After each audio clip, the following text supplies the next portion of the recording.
Women have been boxing since the early 1900s, but it wasn't until 1999 that they were able to compete professionally. So 23 years later, here we are with one of the biggest fights ever, headlined by two women at Madison Square Garden. Today is about Amanda and Katie, the two best female boxers in the world right now. They deserve this stage, they deserve this historic payday, and they deserve to settle who is the pound-for-pound best, which is why I'm excited to see this fight. Now, you have plenty of people out there that agree with what Jake Paul said, but clearly Bob Arum and ESPN are not one of them. Let's hear what Bob Arum had to say about the clash between Katie Taylor and Amanda Serrano. If that who is going that night? The women's fight between Katie Taylor and Amanda Serrano.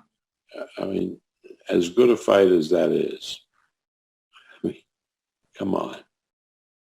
You know, whatever reason it is, people don't particularly pay attention to the women fights. You know, if the answer is ESPN made the schedule and they couldn't care less. I don't want to denigrate fights. I don't want to be accused of being anti-women in sports, but I'm telling you, this is like the Premier League against women football.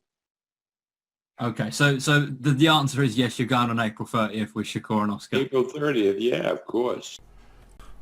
Does anybody remember that interview?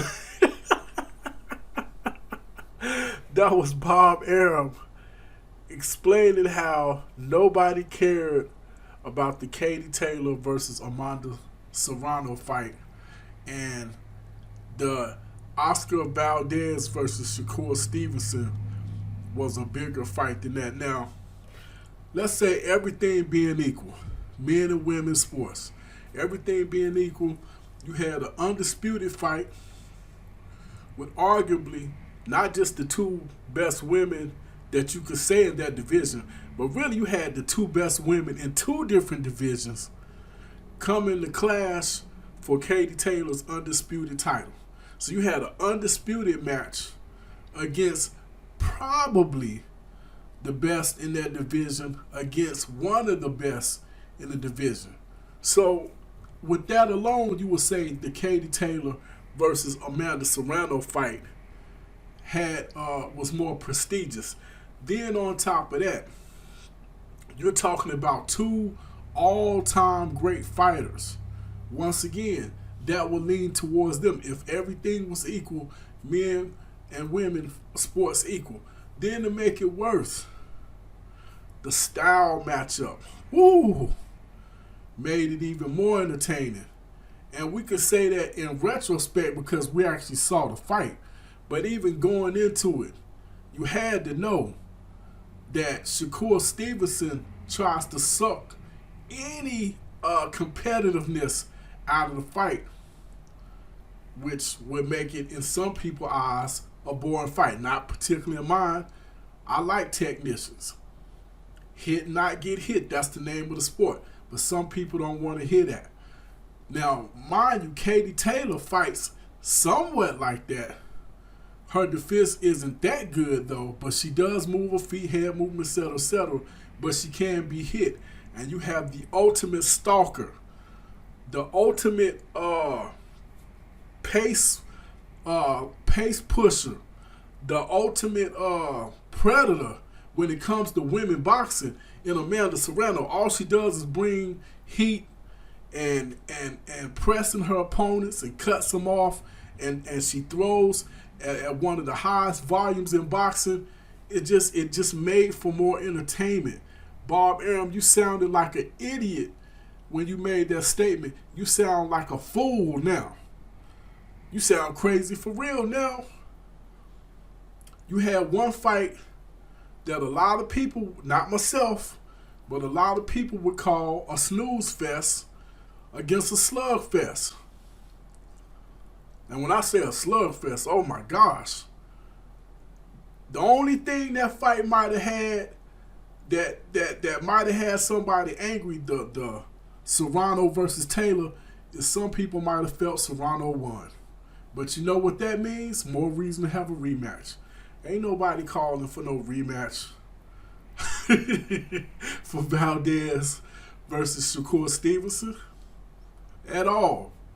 Not even Valdez. He ain't even asking for a rematch. That's how one-sided it was.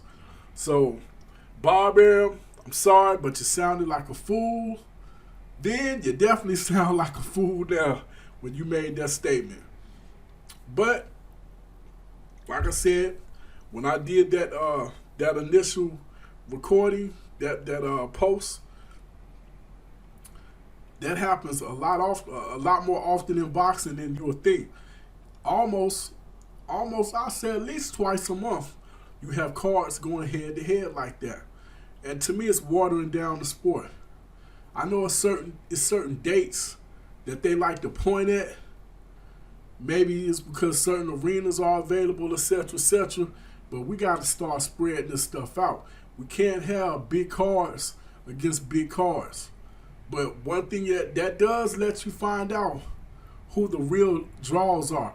Now, I'm not saying Stevenson versus Valdez didn't do numbers, because it probably did. But that was on free TV. Well, if you want to call ESPN free. But from what I could tell, they packed out the Garden, Taylor and Serrano. But I really would like to know what kind of numbers they did on pay-per-view. Either way, well, matter of fact, I'm sorry, that was a DAZN thing, so I guess they don't do the pay-per-views. But I know everybody was talking about it.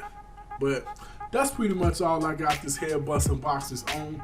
Fight Doctor, hit that like button, hit that share button, hit that subscribe button, hit that notification bell. Hit me up in the comment section. Let me know what you think. Who had the more successful event? ESPN or DAZN? Serrano and Taylor, or Shakur Stevenson and Oscar Valdez? You had all kinds of people complaining about that Stevenson-Valdez fight. In my opinion, you gotta go the ladies' way, but that's my opinion. I want to hear yours. Hit me up in the comment section. Let me know what you think. This Head Busting Boxers on. Fight Doctor, I am out.